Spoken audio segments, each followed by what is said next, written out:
أعوذ بالله من الشيطان الرجيم. بسم الله الرحمن الرحيم. الحمد لله رب العالمين والصلاة والسلام على سيدنا محمد أشرف الأنبياء والمرسلين وعلى آله وصحبه أجمعين. الحمد لله الذي هدانا لهذا وما كنا لنهتدي لولا أن هدانا الله. رب اشرح لي صدري ويسر لي أمري واحلل عقدة من لساني يفقه قولي. رب يسير عليك يسير وتمين بالخير. Ahlan wa sahlan yang berbahagia Al-Fadil Ustaz Muhammad Aizuddin bin Kamaruzaman kerana sudi bersama-sama dengan Gemulung Iman dalam kuliah duha hari ini. Hari ini kita hadis qudsi juga bersama-sama yang dikasihi minta ilmu, sahabat-sahabat yang dirahmati lagi dikasihi oleh Allah Subhanahu Wa Taala, yang saya hormati lagi saya kasihi sahabat takbiran Gemulung Iman yang dipimpin oleh pengerusi Hajar Rosniati binti Mansur. Jadi bagi memohon keberkatan kuliah kita pada hari yang barokah ini, marilah sama-sama kita membacakan umum kitab yang akan dipimpin oleh Al-Fadil Ustaz untuk kita hadiahkan kepada baginda Rasulullah sallallahu alaihi wasallam, ahli keluarga baginda, para sahabat, para shodiqin, para syuhada, alim ulama, guru-guru kita, ahli keluarga kita serta muslimin dan muslimat sama ada yang masih hidup ataupun yang telah kembali ke rahmatullah. Isiril Fatihah. Bismillahirrahmanirrahim. Alhamdulillahi Rabbil Alamin. Ar-Rahmanirrahim. Maliki yawmiddin. Iyyaka na'budu wa iyyaka nasta'in. Ihdinas siratal mustaqim. Siratal ladzina an'amta 'alaihim ghairil maghdubi 'alaihim waladdallin. Amin. Amin, amin, amin ya Rabbal Alamin. Moga dengan istiqomahnya kita duduk dalam halaqah ilmu ini, hari Jumaat yang barokah ini, walaupun maraton kita hari ini, Masya Allah, dan Allah tingkatkan iman, Allah kurniakan kefahaman, Allah kurniakan kerahmatan. Tanpa membuang masa lagi, saya dengan penuh takzim menyerahkan kepada Al-Fadil Ustaz. Falyatafaddal mashkura Ustaz. Baik, bismillahirrahmanirrahim. Assalamualaikum warahmatullahi wabarakatuh. Alhamdulillahi rabbil alamin. Nahmaduhu wa nasta'inuhu wa nastaghfiruh wa na'udzu billahi min syururi anfusina wa min sayyiati a'malina. Man yahdihillahu fala mudilla lahu wa man yudlil fala hadiya lahu. Asyhadu an la ilaha illallah wahdahu la syarika lah wa asyhadu anna Muhammadan abduhu wa rasuluh. Amma ba'd. Baik, alhamdulillah rabbil alamin. InsyaAllah untuk pagi ini kita akan membaca hadis-hadis baginda Nabi sallallahu alaihi wasallam, dan hari ini kita menyambung iaitu kitab hadis qudsi, iaitu hadis yang keempat pada muka surat yang ke-76. Okay, hadis yang keempat muka surat 76. Baik, hadis ni panjang sikit tapi insyaAllah lah saya rasa tak mengambil masa yang panjang lah. Okay, kita boleh selesaikan dalam tempoh yang diberikanlah, insyaAllah. Okey, baik. Waalaikumsalam warahmatullahi kepada semua yang memberi salam. Ada Bonda Suranai Zulina, Bonda Ina, Bonda Suwayah, Bonda Ada Irma, Puan Julia, Puan Rabidah, InsyaAllah. Waalaikumsalam warahmatullahi. Okey, baik, hadis yang keempat muka surat 76. Saya mohon maaf tak ada gambaran paparan pada ibu-ibu, tapi kalau ada siapa yang ada gambar boleh snap, mungkin boleh tolong share lah. Kak Azrina kot yang boleh. Baik, hadis yang kita nak bincang hari ini adalah hadis sahih riwayat Al-Imam Bukhari daripada Abu Hurairah. Ceritanya apa? Iaitu bersabar di atas kematian orang yang dikasihi. Okey. Yang ini Nabi SAW menyebutkan anna Rasulullah SAW qala. Kata Abu Hurairah, baginda Nabi SAW telah bersabda. Apa kata Nabi? Yaqulullahu ta'ala, iaitu Allah Ta'ala telah berfirman. Kata Allah, ma li'abdil mu'min, tidak ada pun kepada seorang hamba mukmin itu di sisi aku jazaun, sebagai satu pembalasan, idza qabattu safiyahu min ahli dunya, yang mana apabila aku telah mencabut nyawa orang yang paling dia kasihi di dunia ni, tummahtasabahu illal jannah, kemudian dia mengharapkan keredaan aku, melainkan ganjarannya adalah syurga. Okey.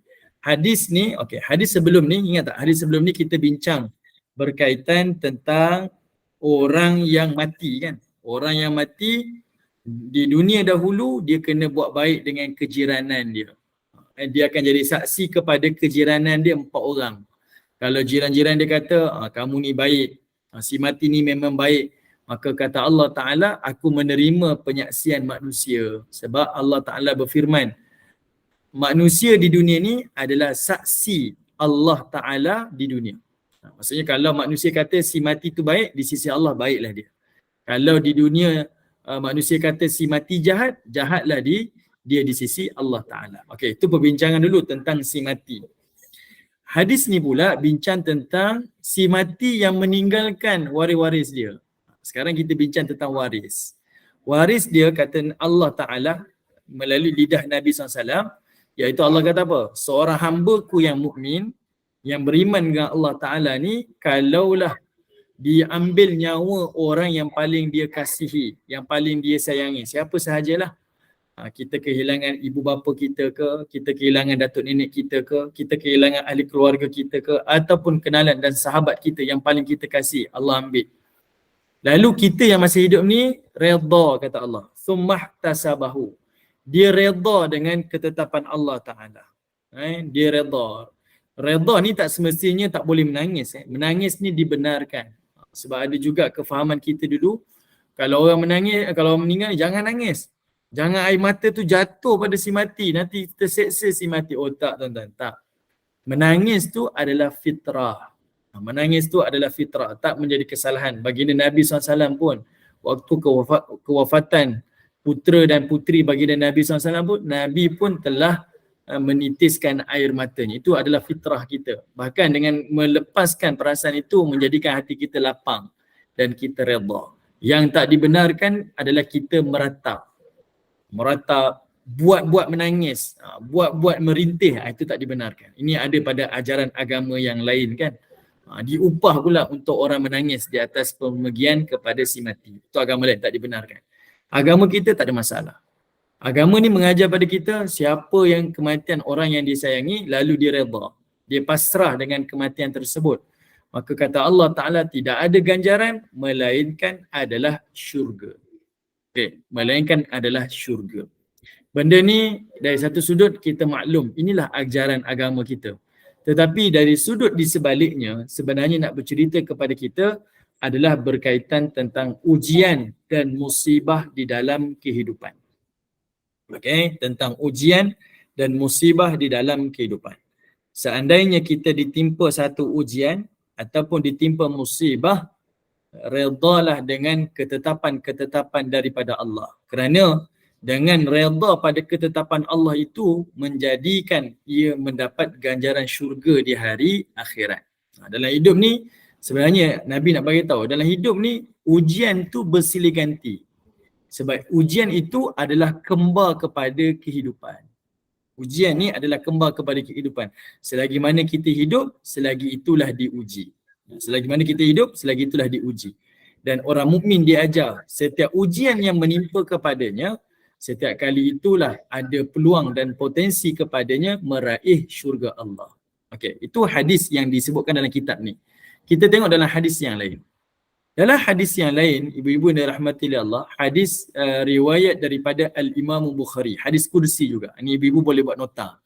Tak salin matan lah, salin dia punya terjemahan dia. Nabi kata apa? Daripada Anas bin Malik.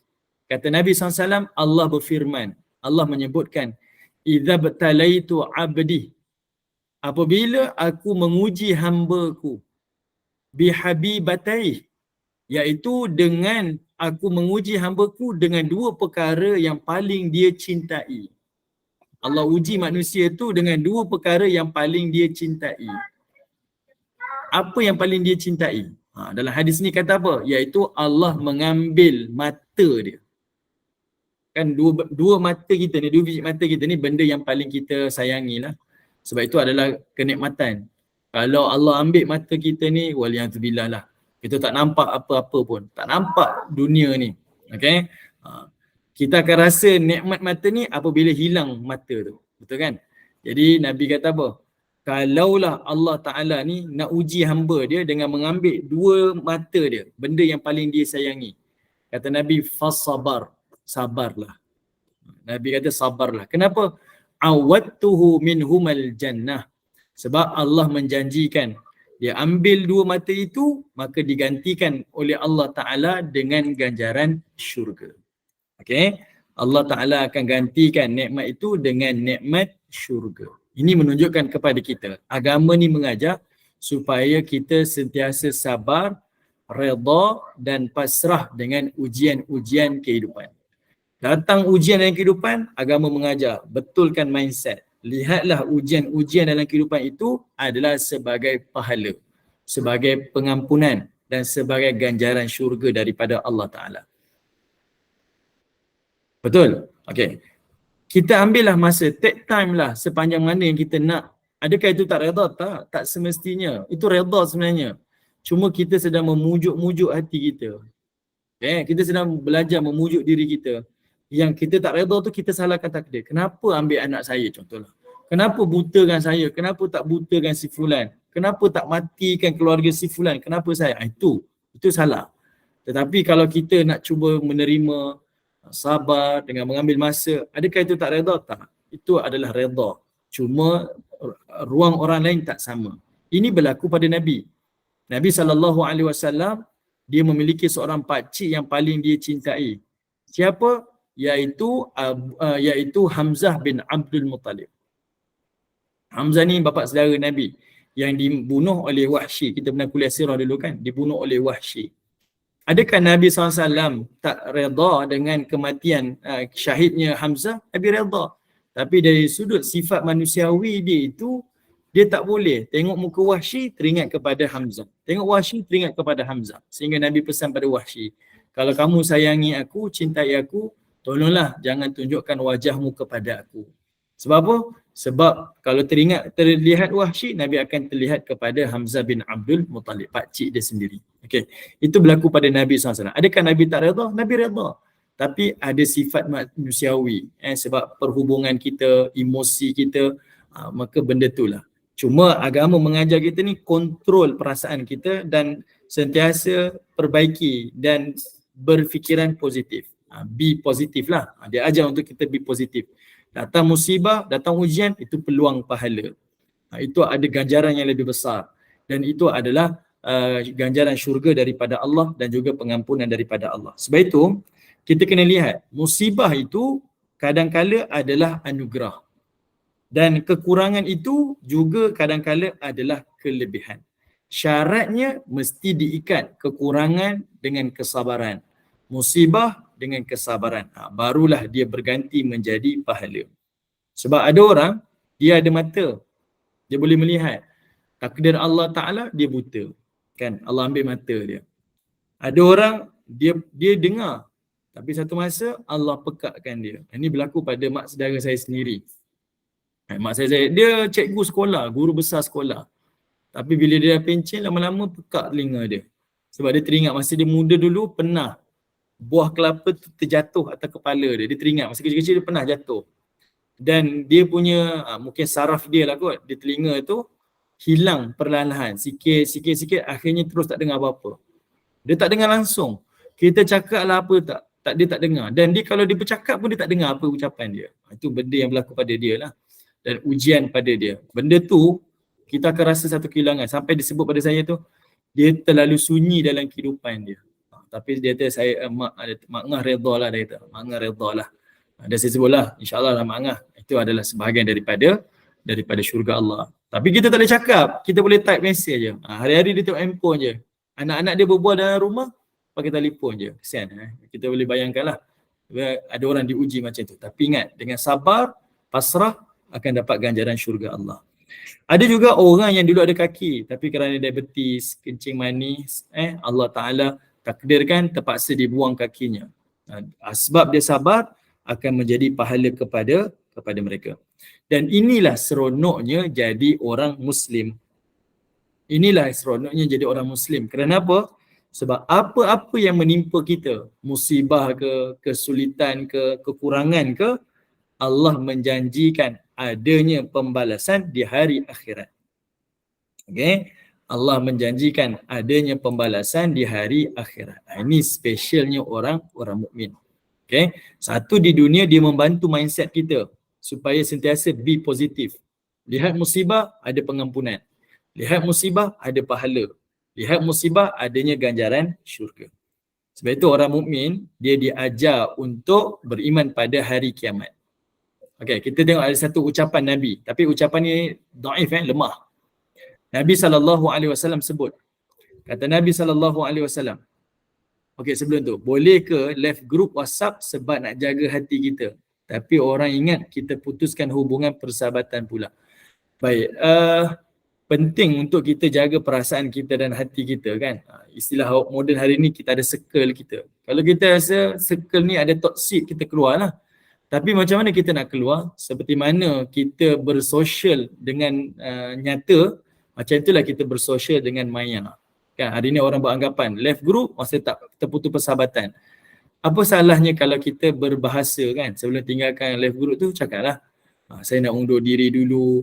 Tapi sebut je lah alasan-alasan yang tidak menyakiti hati orang lain kan. Bagilah alasan-alasan yang munasabah dan kita tak berbohong pun. Mudah-mudahan dia boleh terima dan kita pun boleh jaga hati kita. Okey, tapi berbahasa lah. Saya minta maaf lah, saya jaga diri. Okey, saya nak nak kurangkan komitmen lah, ada komitmen lain ke, apa-apa sahaja yang kita boleh berikan alasan asalkan tak menipu dan sentiasalah jaga persahabatan kita. Okey, cuma kita tak nak duduk dalam circle tu, boleh jadi dia mendatangkan toksik pada kita. Tak salah. Okey. Baik. Ada satu ucapan daripada Nabi ni dan ucapan ni dhaif sebenarnya. Nabi kata apa? Man qara'a suratul waqi'ah. Siapa yang membaca surah al-waqi'ah kullu lailah, setiap malam, lam tusibhu faqatan abadah. Maka dia tidak akan ditimpa musibah, kefakiran, kemiskinan selama-lamanya. Okey, ucapan ni adalah lemah. Baca surah al-waqi'ah bukanlah kita kata murah rezeki kan. Tak tuan-tuan, tidak. Tidak boleh jadikan sebagai dalil lah baca surah Waqi'ah ni murah rezeki, tidak. Tetapi makna hadis tu kita boleh terima. Kenapa? Kenapa baca surah Al-Waqi'ah ni boleh menghilangkan kemiskinan, kefakiran? Sebab surah Al-Waqi'ah bercerita tentang hari akhirat. Surah Waqi'ah ni dia bercerita tentang hari akhirat. Ada cerita tentang syurga, ada cerita tentang neraka. Siapa yang betul-betul faham ayat-ayat syurga dalam surah Al-Waqi'ah, nescaya dia tak akan rasa apa-apa lagi dekat dunia. Sebab dia rasa nikmat yang sebenar tu ada dalam syurga Allah, bukan lagi di dunia. Siapa yang membaca ayat-ayat neraka di dalam surah Al-Waqi'ah, nescaya dia tak akan rasa lagi susah dekat dunia. Sebab kesusahan yang sebenar adalah di neraka Allah, bukan di dunia. Itu sebenarnya yang Nabi sebut. Baca surah Al-Waqi'ah tu, kita tak akan miskin dah. Kita tak akan rasa fakir dah. Kita tak rasa sempit dah. Sebab apa? Kesempitan, kemiskinan, kesusahan yang sebenar akhirat, bukan dunia. Dunia ni ujian sahaja. Okey. Jadinya untung orang beriman ni, orang mukmin ni dia beruntung. Kerana apa? Sebab adanya kepercayaan pada hari kiamat menyebabkan kita kalau diuji di dunia, kita jadi tabah. Kita jadi kuat, jadi sabar. Kenapa? Tak apa, ujian dekat dunia sementara. Dan ujian ni ada ganjaran di hari akhirat. Automatik kita akan jadi kuat dan jadi sabar. Tapi kalau orang tak beriman pada hari kiamat, dia rasa hidup dunia ni lah yang dia kena dapat segala-galanya. Kalau tak dapat, saya tak boleh buat apa-apa, saya bunuh diri lah. Itu kalau orang tak beriman pada hari kiamat. Dia nampak dunia adalah segalanya, tak ada kehidupan lain lah. Akhirnya dia mudah putus asa, dia mudah kecewa, dia mudah menyalahkan kan. Tapi orang mukmin special. Bila dia diuji dekat dunia, dia jadi lebih sabar, lebih tabah. Sebab apa? Ada keyakinan pada hari akhirat. Kalau saya sabar dekat dunia, insya-Allah hari akhirat saya dapat pahala. Dunia dia berjaya sebab dia jadi kuat.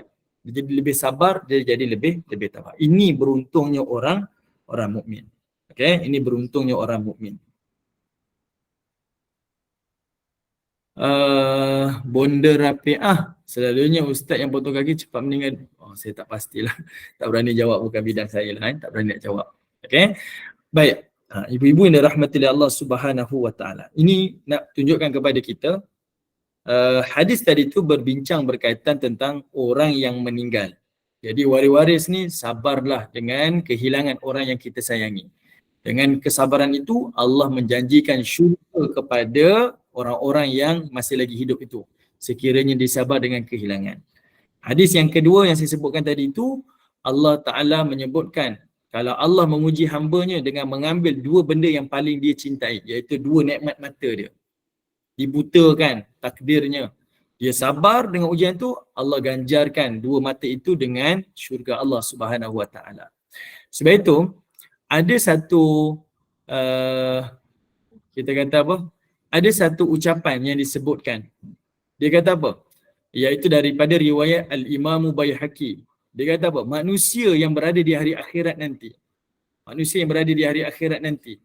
Mereka sangat menginginkan untuk diuji di dunia. Manusia yang berada di hari akhirat tu, dia bila dia tengok orang lain dekat akhirat, dia kata, kalaulah aku diuji dekat dunia kan bagus.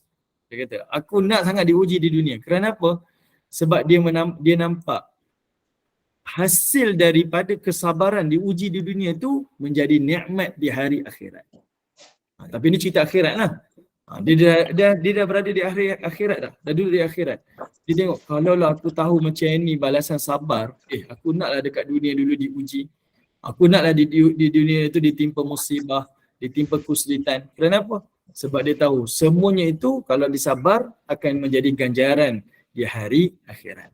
Itu keadaan orang di hari akhirat. Itu disebutkanlah di dalam ucapan Al-Imamu Baihaqi. Okey, baik. Ibu-ibu yang dirahmati Allah Subhanahu Wa Ta'ala. Okey.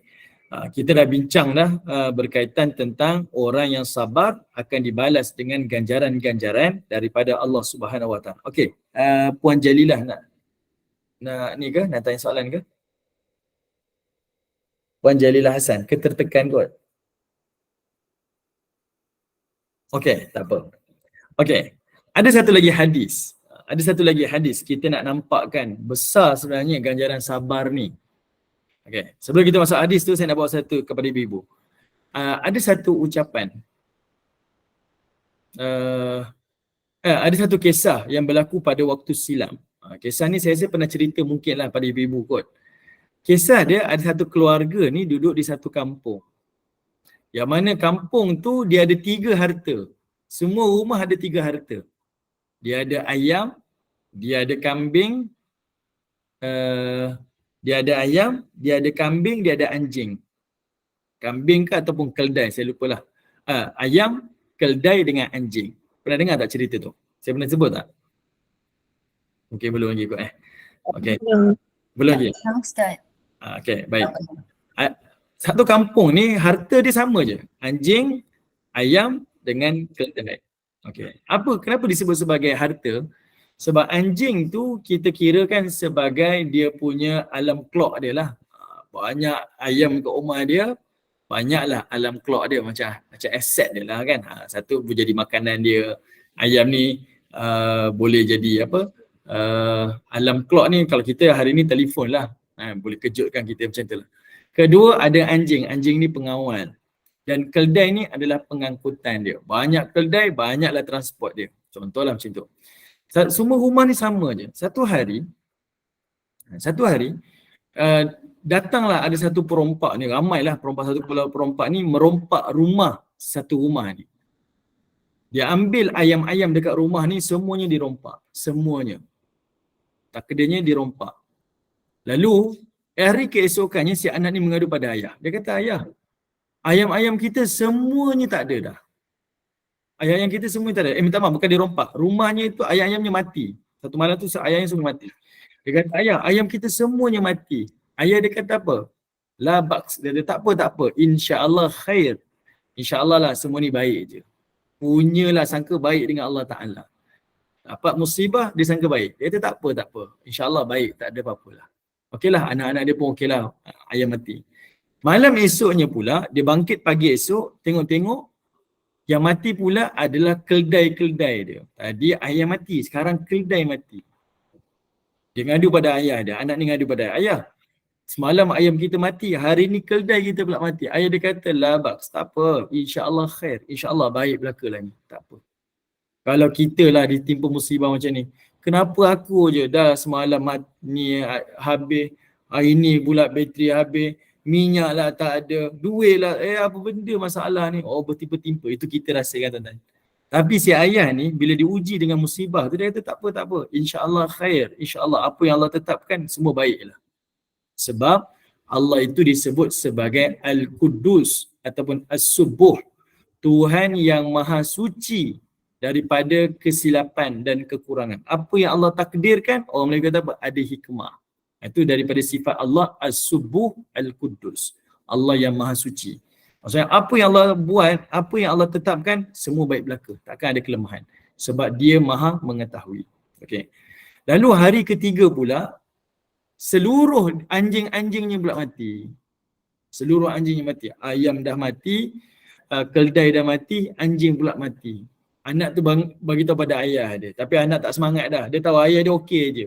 Ayah, anjing kita mati. Ayah dia kata lah, baks, insya-Allah khair. Tak ada apa-apa lah, insya-Allah okey. Tak ada apa-apa, tak ada masalah, okey je. Pendek ceritanya, hari yang berikutnya ibu-ibu yang dirahmati Allah, datanglah sekumpulan perompak. Perompak ni datang ke kampung ni dan perompak ni telah merompak satu kampung melainkan rumah dia. Satu kampung ni dirompak melainkan rumah ni. Kenapa perompak tak masuk rumah dia? Kalau kita tengok cerita Kasim Baba, Ali Baba dia nak rompak Piramli tu dekat pangkah kan, rumah pintu semua dipangkah kan. Tapi dia tak masuk rumah ni sebab dia kata, oh rumah ni tak ada orang. Sebab kambing, keldai tak ada, anjing tak ada, ayam pun tak ada. Jadi sebab itu dia tak masuk rumah orang ni. Tapi rumah lain yang ada anjing, yang ada ayam, keldai tu semuanya dimasuk dan dirompak. Orang-orang pun dirompak. Hari keesokannya anak-anak dia bangun, anak dia kata, ayah. 3 hari berturut-turut, 3 hari itu kita kematian ayam kita, keldai kita dan anjing kita. Hari ni ayah, satu kampung kita tak ada. Kita je yang tinggal dekat kampung ni. Ayah kata, Alhamdulillah khair. Dia kata, Alhamdulillah semuanya baik belaka. Nampak? Ada kala ujian-ujian yang ditimpakan kepada kita ni tuan-tuan, kita tak tahu apa yang berlaku di masa hadapan. Tapi berkat kita meyakini semuanya itu adalah ketetapan yang baik di sisi Allah Subhanahu Wa Taala dan insya-Allah ia baik. Okey, sebab itu agama mengajar kita waktu ditimpa musibah, kesulitan dan sebagainya, sabar. Macam mana kita nak sabar? Ingat, adanya musibah dan kesempitan, kekurangan, satu, ia potensi menjadi pahala dengan sabar. Kedua, dia menjadi pengampunan dengan sabar. Ketiga, dia menjadi syurga kerana sabar. Okay? Itu cara agama mengajar kita sentiasa be positif. Ini bahasa hadis lah. Dalam bahasa kita, be positif. Macam mana nak menjadikan mindset kita positif? Sentiasa kita melihat semua musibah itu ada ganjaran-ganjaran di sisi Allah Ta'ala. Okey, baik ibu-ibu yang dirahmati Allah Subhanahu Wa Ta'ala.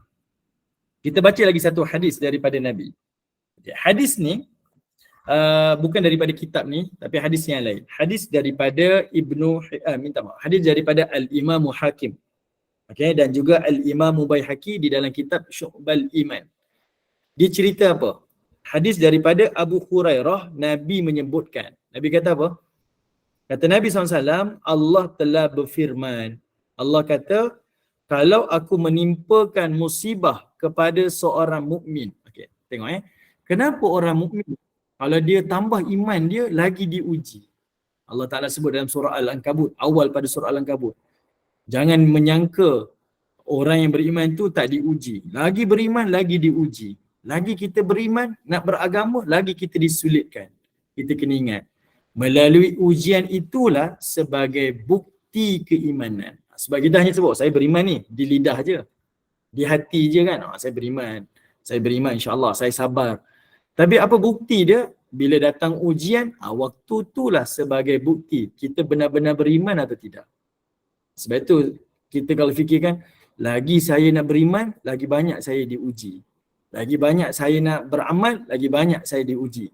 Sebab dengan ada ujian tu, maka itulah bukti keimanan. Kalau tidak, kita tak ada benchmark.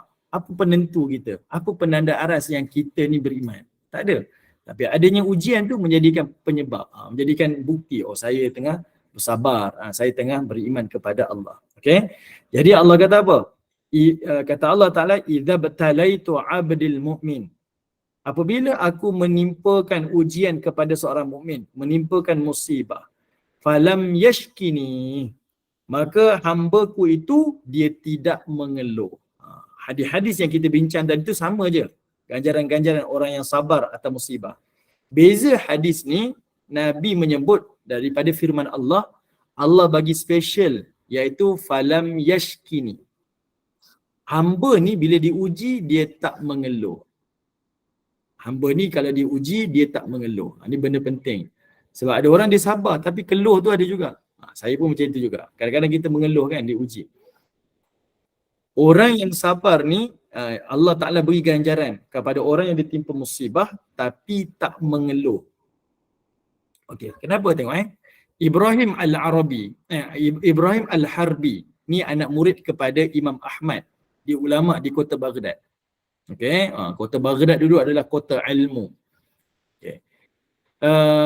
Namanya Ibrahim Al-Harbi ni murid Imam Ahmad, dia kata apa? Saya ni anak yatim. Daripada kecil saya ni anak yatim, kehilangan bapa. Saya duduk dengan mak saya dan saya duduk dengan adik-beradik perempuan saya, kakak-kakak dia. Dan dia kata apa? Daripada kecil dia tak pernah mengeluh setiap musibah itu kepada mak ataupun kakak dia. Dia pendam seorang-seorang dalam hati dia. Jarang-jarang lah dia cerita lah. Kalau kita berkongsi untuk diselesaikan itu lain. Tapi mengeluh tu tak ada. Mengeluh.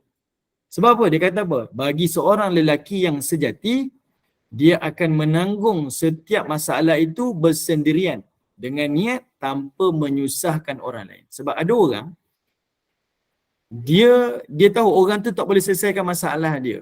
Tu kita jangan cakap. Tapi kalau kita sakit, bagi tahu pada orang lain, bagi tahu doktor saya sakit ni, itu bukan mengeluh. Itu kita nak cari jalan keluar, solution. Itu tak ada masalah. Tapi yang kita masalah dekat sini, kita mengeluh. Contohlah kita bagi tahu mak kita, mak, saya ni tak ada duit lah mak. Apa keadaan mak kita? Mak kita akan fikir masalah kita ni berhari-hari. Boleh jadi sampai sebulan, kesian anak saya tak ada mati, tak ada duit. Mak dekat kampung ni duk fikir macam mana nak tolong mak. Macam mana nak tolong anak. Anak dia hari ni tak ada duit, esok ada duit dah. Tapi anak tak cerita pula dengan mak dia. Kan tak baik macam tu kan. Menyebabkan mak dia rasa sakit, susah rasa, teringat anak dia susah. Tapi anak dah enjoy dah happy-happy dah. Benda ni tak baik. Dan benda ni selalu berlaku.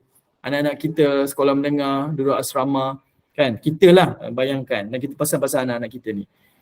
Kalau benda yang kita boleh selesaikan, selesaikan. Jangan keluh. Sebab ada ganjaran yang Allah sebut ni. Ni kita tak sebut lagi. Cuma Allah tak sebut. Siapa ditimpa musibah dari kalangan hamba yang mukmin, jangan mengeluh. Allah kata jangan mengeluh. Hadis ni sahih. Jangan mengeluh. Sebab ada ganjaran yang khusus untuk orang ni.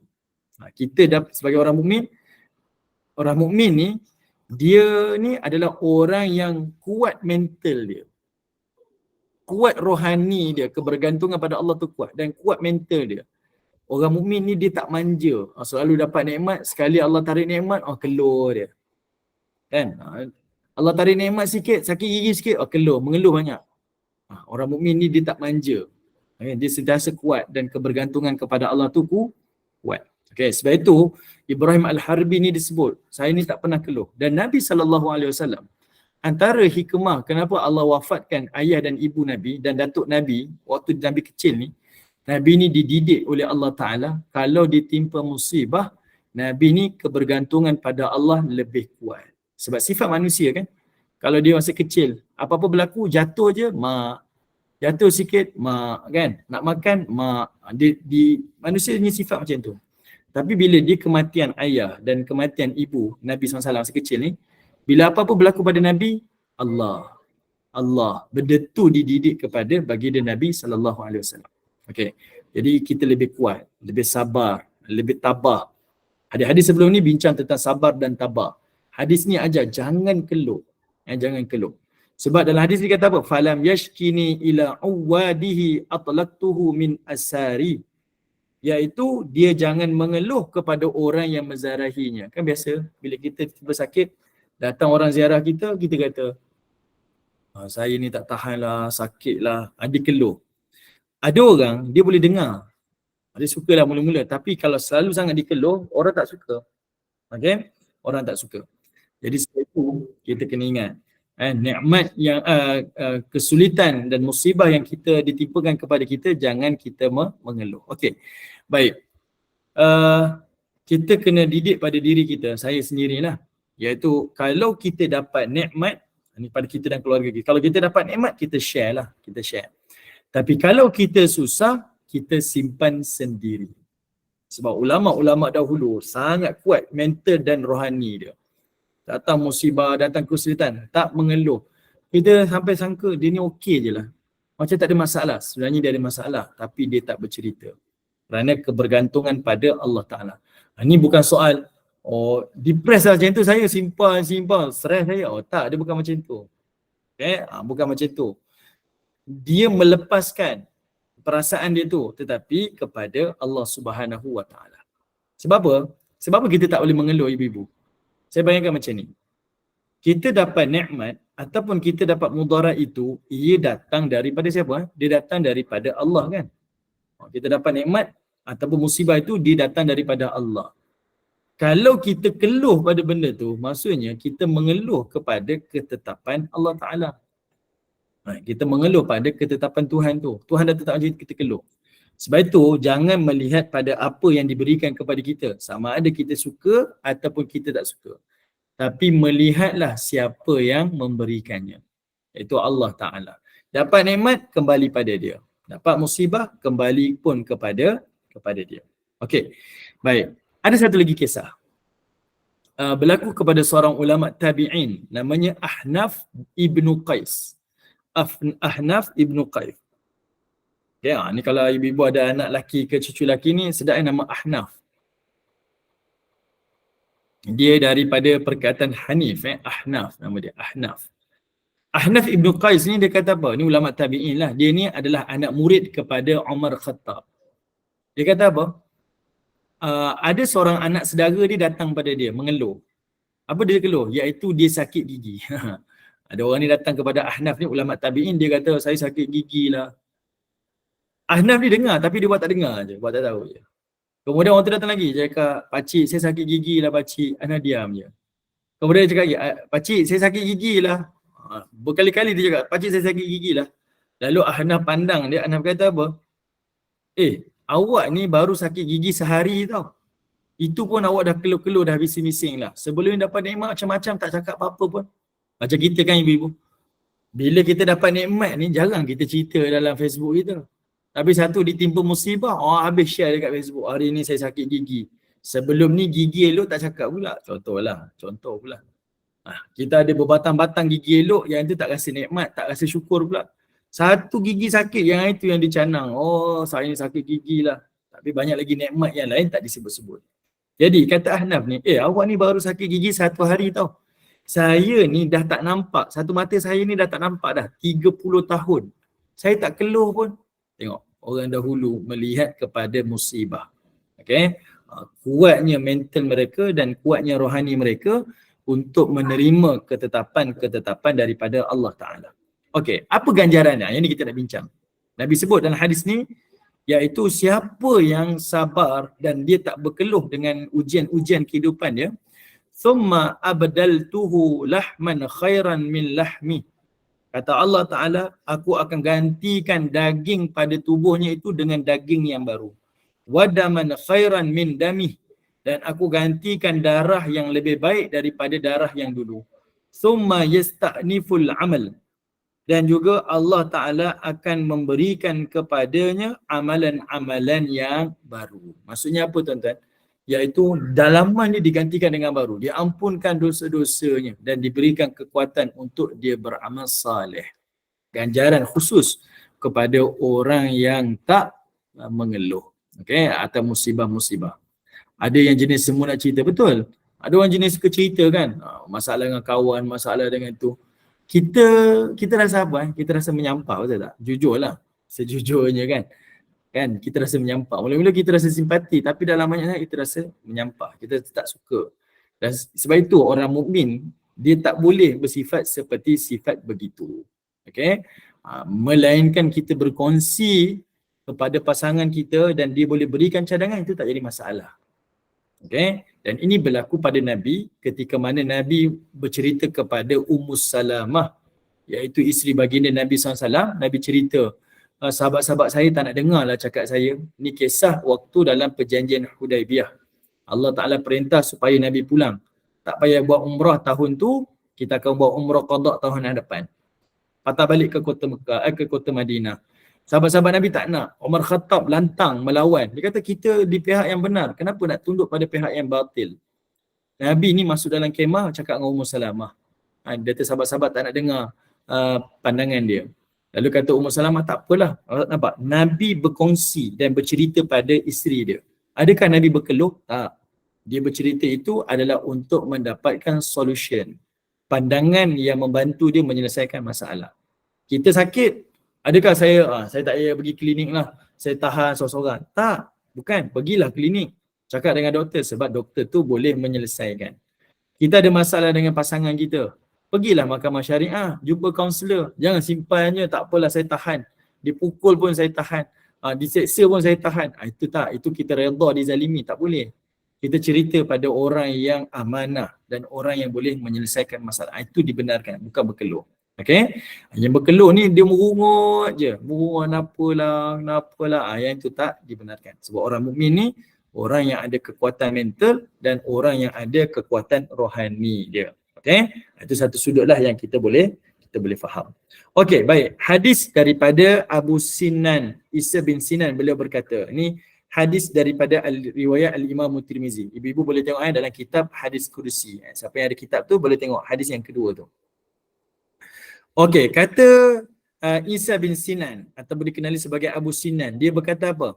Kita baca terjemahannya.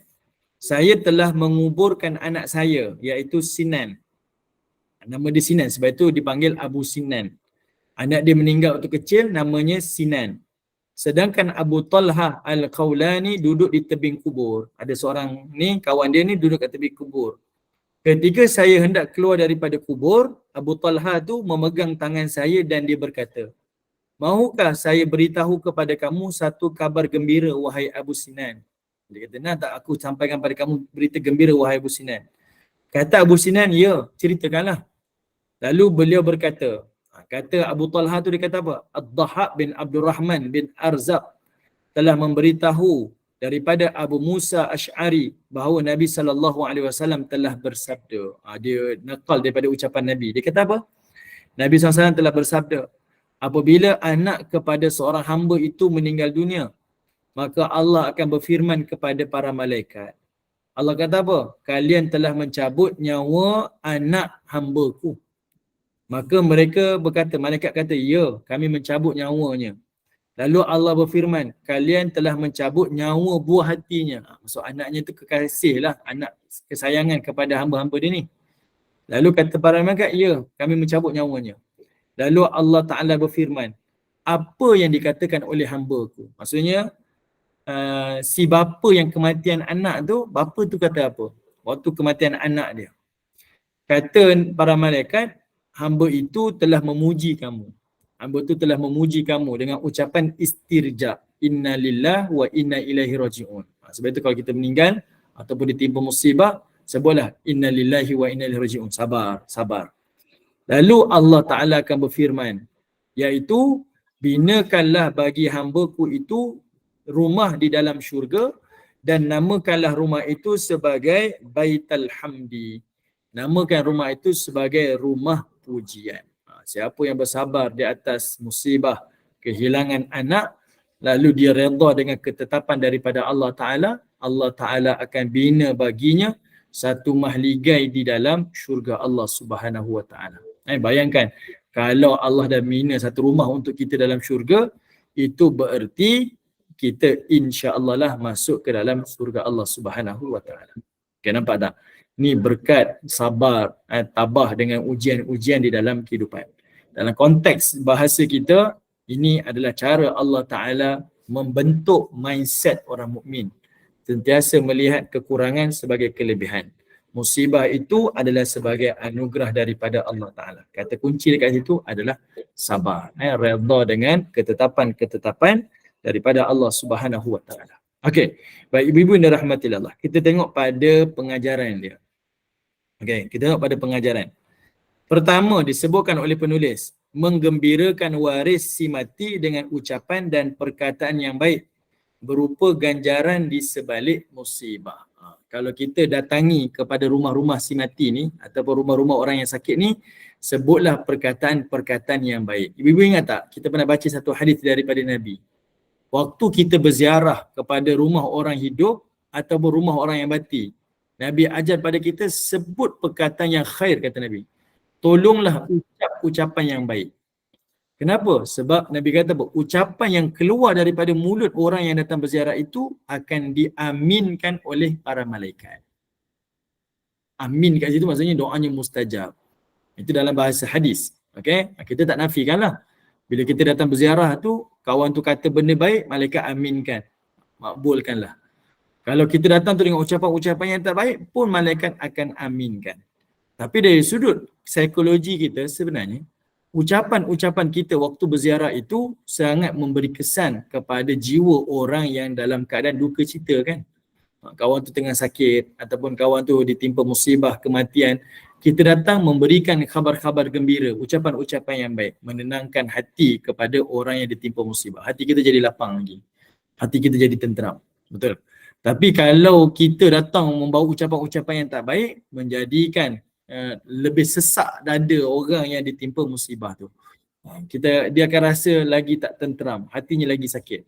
Sebab itu agama mengajar kita datang berziarah tu satu kebaikan dan cakap yang benda yang baik-baik pun adalah satu kebaikan. Okay, sebab itu Abu Talha tadi waktu dia ziarah Abu Sinan, disebut kepada Abu Sinan itu dengan ucapan-ucapan yang baik. Tak apa. Ini benda kita dah bincang dulu kan. Waktu orang yang ditimpa kesakitan. Ingat tak? Hadis yang pertama dulu kita dah bincang dah. Okay, hadis yang pertama kita bincang dulu. Berkaitan tentang Nabi ziarah sahabat yang sakit. Okay, dan Nabi cakap dengan orang yang sakit, abshir kata Nabi. Khabar baiklah pada orang yang sakit ni. Sebab apa? Allah telah gantikan kesakitan itu menjadi kebaikan di hari akhirat. Okay, baik. Itu pertama. Yang kedua, muka surat 77 daripada hadis riwayat Imam Muslim, hadis lain iaitu Nabi menyebutkan Muslim yang menyembahyangkan dan mengiringi jenazah saudaranya akan mendapat pahala sebanyak 2 qiraat. Ini tuan-tuan yang ada kitab tengok pada pengajaran tu muka surat 77. Dan satu hadis riwayat Muslim Nabi kata siapa yang salatkan jenazah dan mengiringi jenazah saudaranya akan mendapat pahala 2 qiraat. 1 qiraat solatkan jenazah dan 1 lagi qiraat mengiringi jenazah sehinggalah ke perkuburan. Saya rasa yang ini semua orang maklum kot. Ibu-ibu semua maklum. Walaupun benda ni kita tahu, tapi benda ni ramai yang abaikan. Boleh jadi dia tak nak buat, dia fikir ni fardu kifayah. Yang kedua, boleh jadi dia tak tahu macam mana nak solat jenazah. Boleh jadilah. Boleh jadi. Boleh jadi dia tak tahu, dia malas, saya tak nak buat lah, benda fardu kifayah je pun. Yang kedua boleh jadi adalah kerana dia tak tahu macam mana nak solat jenazah, macam mana nak bacaan dalam solat jenazah. Ini satu kerugian. Baik, ibu-ibu yang dirahmati Allah Subhanahu Wa Taala. Sebenarnya solat jenazah ni lah solat yang paling mudah kan. Kita angkat takbir, takbir yang pertama baca Fatihah. Kita angkat takbir yang kedua, bacaannya selawat. Kita angkat takbir yang ketiga, bacaannya adalah doa pengampunan kepada si mati. Takbir yang keempat adalah dengan ucapan salam. Selesailah, mudah je. Tapi kerana ada orang yang ambil sambil lewa, dia lupa kat situ adanya kebaikan, maka dia tinggalkan. Ini biasa kita jumpa. Okay? Saya baru kematian nenek saya, boleh tengoklah. Orang datang ziarah ramai. Tapi yang solatkan jenazah tu ramai yang tak ni kan. Dia bila kita bagi pengumuman, pergilah ambil wuduk dulu, kami boleh tunggu. Tak nak bergerak. Rugi. Okey. Janganlah buat macam tu. Sebab antara hak seorang muslim kepada seorang muslim yang lain ni, kalau ada kematian ziarahilah dan hantarlah sampai ke perkuburan. Kita solatkan jenazah dia. Sebab nanti sampai masa kita pun akan pergi dan kita sangat mengharapkan ramai orang yang akan salatkan jenazah kita. Okey, ni jangan ditinggalkanlah. Perkara ni penting ibu-ibu. Jangan ditinggalkan. Okey. Sebab kadang-kadang yang boleh jadi kadang lelaki je solat jenazah, yang perempuan tak nak. Pergi solat jenazah, lelaki perempuan semua kena buat. Kalau di Masjidil Haram, Masjid Nabawi lagilah, jangan tinggalkan. Setiap waktu ada solat jenazah, jangan tinggalkan. Saya rasa saya sebut banyak kali dah. Pada solat jenazah di Masjidil Haram dan Masjid Nabawi ni ganjarannya sangat besar. Masjid Nabawi gandaan 1000 kali ganda. Masjidil Haram 100,000 kali ganda. Kalau seorang jenazah yang disolatkan dapat pahala 1 qirat. 1 gunung Uhud, pahala sebesar gunung Uhud. Bayangkan dikali gandakan di Masjid Nabawi 1000 kali ganda. 1000. Sekali solat tu 1000 gunung Uhud pahala yang kita dapat. Kalau satu jenazah. Kalau waktu tu ada 3 jenazah, 5 jenazah, dan kita tahu di tanah haram ni jenazah yang disolatkan sekali tu bukan seorang, bukan 2 orang, tapi kadang ramai kan. Sebab itu disebut ketika sebelum solat tu dia sebut amwat lah, kadang-kadang disebutlah tifl lah. Jenazah ni pada siapa? Salatul mayyit lah, jenazah lelaki, jenazah perempuan, jenazah kanak-kanak. Sebab ramai. Bayangkan solat di Masjidil Haram dapat 100,000 kali ganda kalau seorang. Kalau 5 orang 500,000 kali ganda. Siapa boleh beri ibu-ibu? Ini Allah Ta'ala punya ganjaran disebut dalam hadis yang sahih. Okay? Ni hak Muslim dengan sesama Muslim. Jangan diabaikan.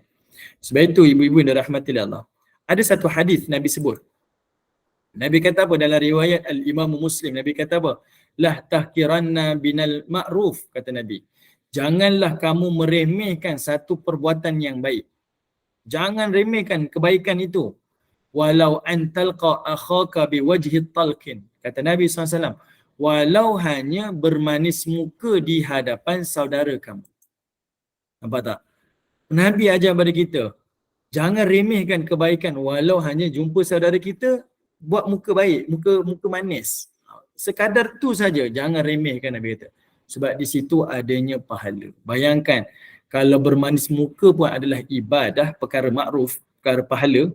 Bayangkan kalau kita sebut ucapan-ucapan yang baik. Sebab itu pepatah Melayu kata apa? Kalau kita tak mampu buat orang lain gembira, tolong jangan sedihkan dia. Kalau kita tak mampu untuk mudahkan orang lain, tolong jangan susahkan dia. Dan kalau kita tak dapat bantu dia, jangan kita mensulitkannya. Okay, jangan. Okay, yang ni kita dahlah tak mampu nak berikan dia gembira, kita sedihkan dia pula. Dahlah tak mampu bantu dia, kita sulitkan dia pula. Jadi, kalau kita mampu bantu, Alhamdulillah. Kalau tak mampu bantu, jangan sulitkan. Permudahkan urusan dia. Kalau kita tak boleh happykan dia, tolong jangan buat dia sedih. Ini dia ajarkan di dalam agama. Okay? Baik. Okay. Bonda Ina kata senyum kan? Senyum tu satu perkara. Senyum tu satu perkara. Tapi bermanis muka ni, maksudnya kita mengelokkan wajah kita ni, jangan masam mencuka. Memang kita ada masalah.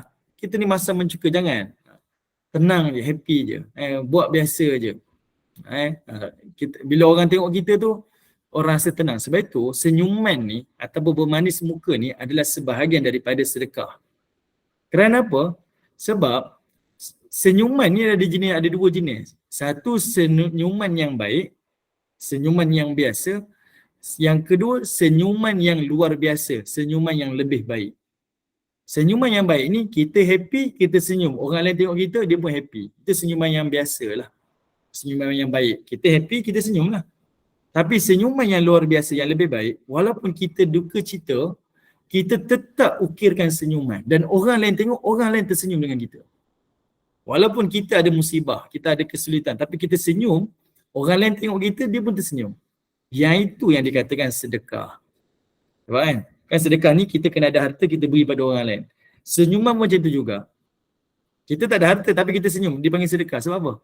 Kita ada perasaan kita, tapi kita sembunyikan perasaan kita tu, kita lemparkan senyuman pada orang lain, buatkan orang lain happy, berikan kegembiraan pada orang lain, pun itu adalah sedekah, kebaikan di sisi Allah Ta'ala. Okay?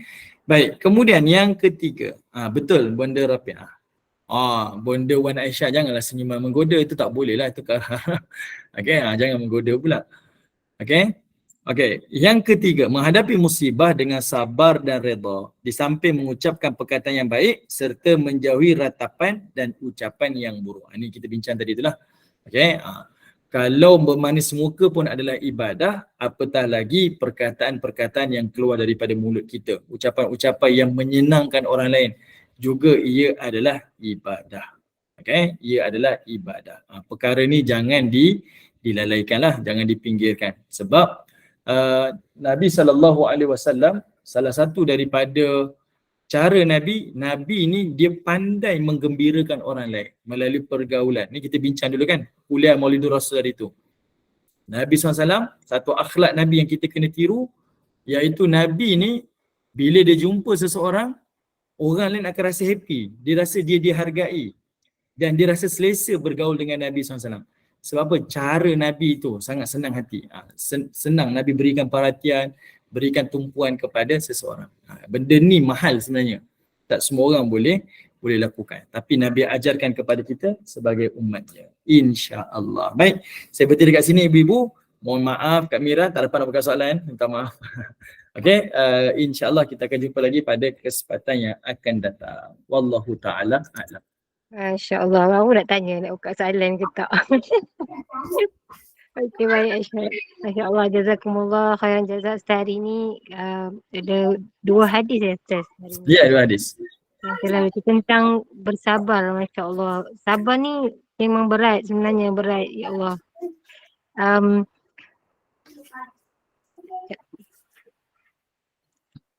Okey. Setiap ujian yang diturunkan oleh Allah mempunyai hikmahnya yang tersendiri. Oleh itu untuk menjadi hamba Allah yang dikasihi, hendaklah kita bersedia menghadapi setiap ujian yang menimpa dengan penuh kesabaran. Jadi dia dengan bersabar kita mendapat pahala, dapat pengampunan seperti mana yang Ustaz bagi tahu tadi. Rasulullah lah manusia yang paling banyak diuji, masya-Allah. Kita ujian tak standing dengan baginda Rasulullah, masya-Allah.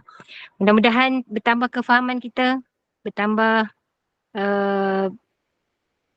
memudahkan urusan kita, mudah-mudahan barakah, mudah-mudahan Allah kurniakan limpah rahmat kepada kita. Terima kasih kepada tim Gemenur Iman, sahabat-sahabat pencinta ilmu yang mengimarahkan kuliah kita hari ini. Masya-Allah. Sikit bahan kuliah Ustaz. Hari ini 5.15 petang bersama dengan Al-Fadil Ustaz Muhammad Zukri bin Abdul Jalil dengan kitab Qalbun Salim. Kuliah maghrib kita 8.15 bersama dengan Yang Arif Datuk Haji Abbas bin Nordin Hakim Mahkamah Syariah JKSM pada pukul 8.15 malam dengan syarah matan Al-Barahin jilid yang kedua, dan kuliah isyak kita Nasihat Buah Hati bersama dengan Al-Fadil Meja Haji Muhammad Naim bin Haji Ahmad Al-Hafiz pada pukul 9.15 malam. Jadi teruskanlah bersama-sama dengan Gemenur Iman dengan kuliah-kuliah yang telah disediakan. Saya mewakili Gemenur Iman memohon maaf sekiranya ada sebarang kekurangan dan kesilapan. Yang baik itu datang daripada Allah, yang tidak baik dan kelemahan itu daripada kami sendiri. Kita tangguh kuliah kita. Sebagai menutup majlis, mohon sekali lagi Fadil Ustaz untuk bacakan tasbih kafarah dan surat Al. Saya sudahi dengan wabillahi taufiq. Wassalamualaikum warahmatullahi wabarakatuh. Bismillahirrahmanirrahim. Subhanallah wa bihamdi, subhanakallah wa bihamdika, asyhadu an la ilaha illa anta wa astaghfiruka wa atubu ilaik. Subhana rabbika rabbil izzati amma yasifun wa salamun alal mursalin walhamdulillahi rabbil alamin. Wal 'asr innal insana lafi khusr illa alladhina amanu wa 'amilus salihat wa tawassaw bil haqq wa tawassaw bis sabr walhamdulillahi rabbil alamin. Terima kasih semua. Assalamualaikum warahmatullahi wabarakatuh. Waalaikumsalam.